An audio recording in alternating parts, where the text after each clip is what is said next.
नमस्कार दोस्तों, जय श्री कृष्णा, जय श्री राधे। प्रथमेश ज्योतिष में आपका बहुत स्वागत है। हम आज की वीडियो में बताएंगे कि 2024 में राशियों के हिसाब से किन लोगों की शादी होने वाली है। इसकी चर्चा आज हम नहीं करेंगे क्योंकि ये वीडियो हम पहले बना चुके हैं और बता भी चुके हैं।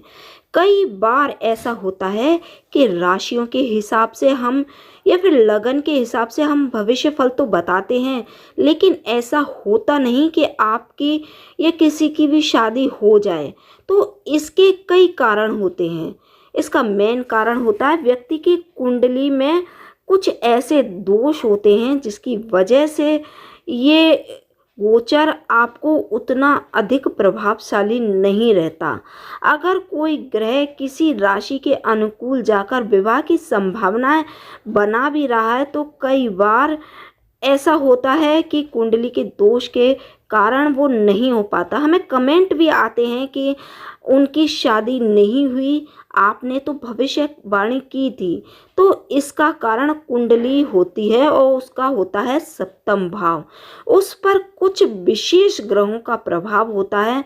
आज हम बताएंगे कि आपकी कुंडली में कहीं ऐसा प्रभाव तो नहीं।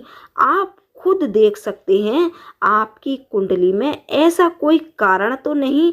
अगर आपकी राशि आज हम नहीं लेंगे, बल्कि हम ये बताएंगे कि 2024 में आपकी कुंडली को अगर आप देखें तो कुंडली के हिसाब से आपकी शादी हो सकती है या नहीं।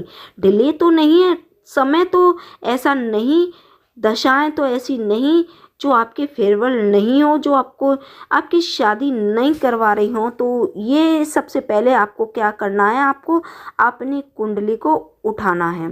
तो ये तो आप किसी भी सॉफ्टवेयर से जाकर ले सकते हैं।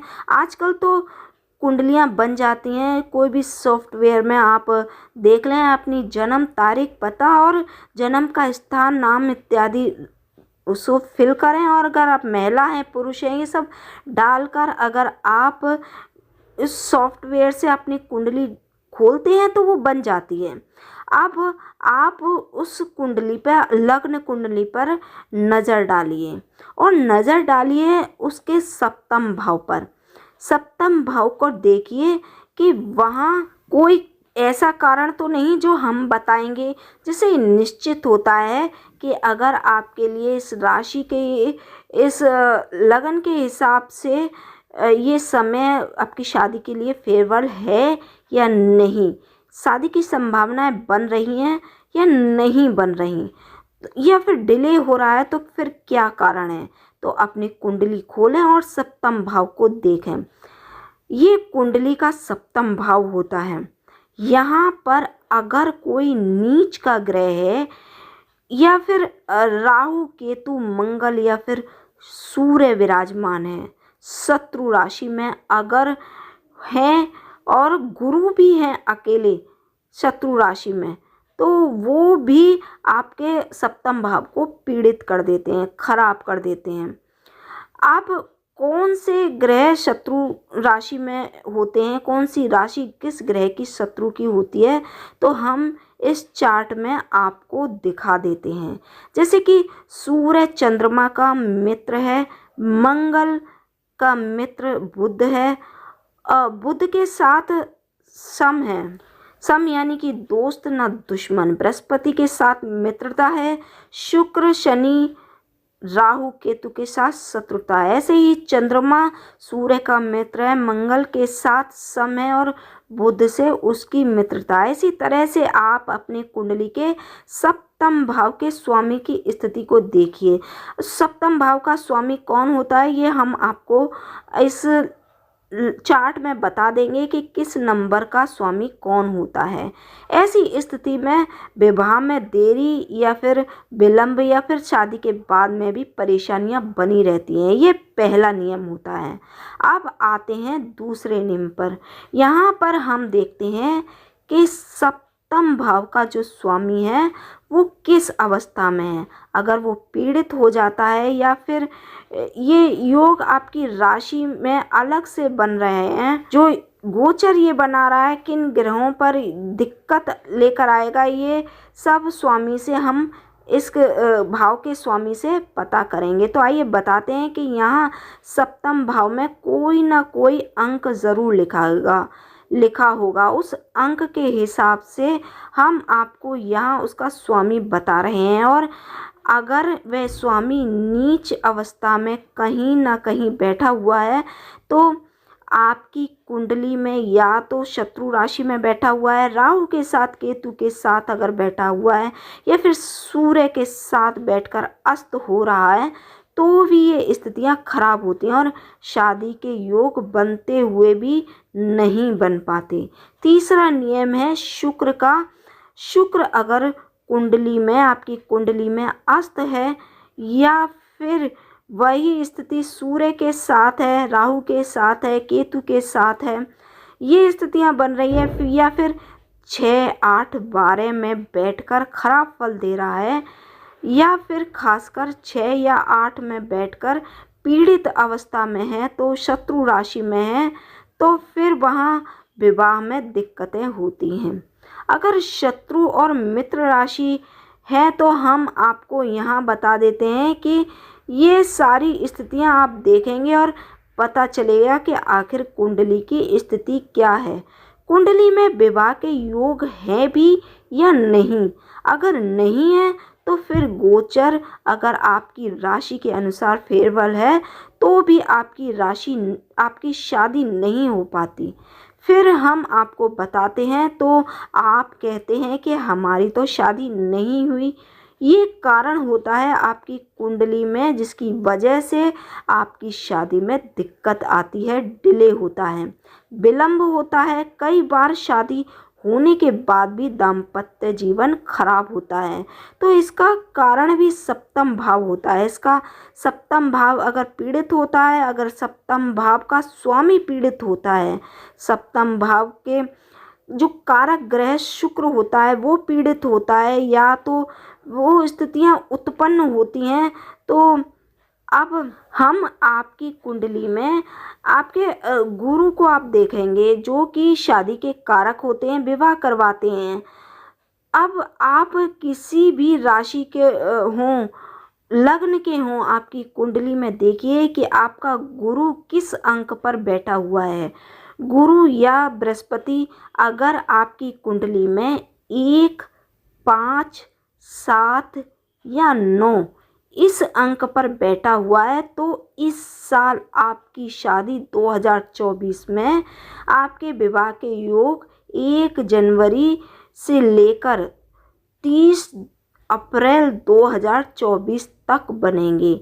यहाँ कुंडली में गुरु की स्थिति को आपको देखना पड़ेगा।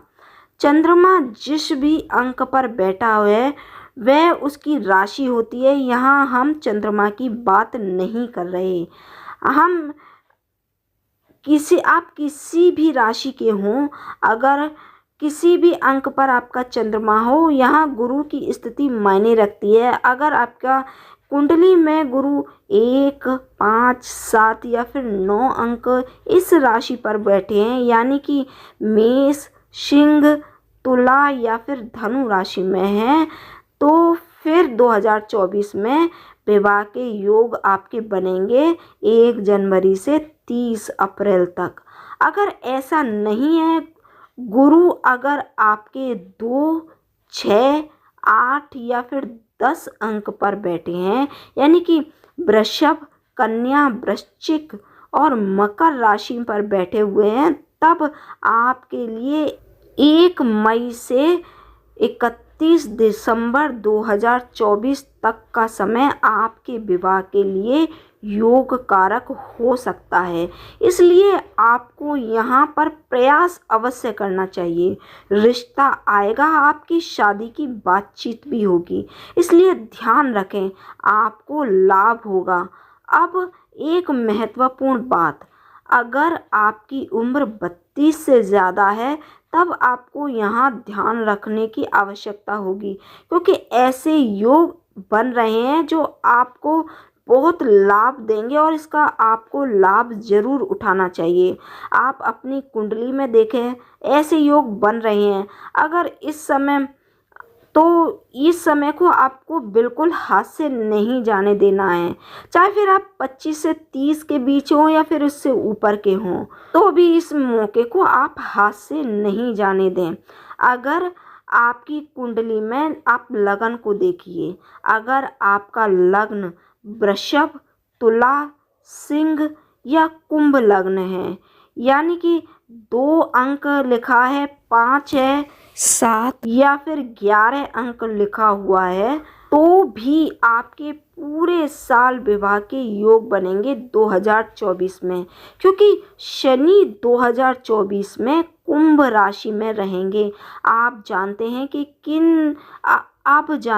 कि किन लोगों की अचानक शादी के योग बनेंगे, क्योंकि राहु रहेगा मीन राशि में पूरे साल। राहु अचानक रिश्ता लेकर आता है, अचानक रिश्ता तोड़ता भी है, इसलिए आपको ध्यान रखना है, इस बात का अच्छे से समझना है। अगर आपके सप्तम भाव का स्वामी, अगर आपकी कुंडली में अपनी कुंडली को खोलकर आपको देखना है और लगन कुंडली देखिए, इसके साथ ही उस भाव के स्वामी को भी देखिए जिस पर जो भी अंक लिखा है वो उसका जो स्वामी बनता है। इसमें 4, 6 या 8 अंक पर वो बैठा है।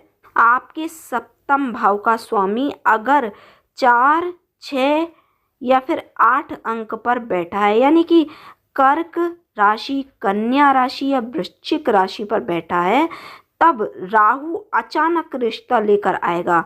लेकिन ग्रहों का ध्यान भी देना होगा, क्योंकि ये राहु की दृष्टि है।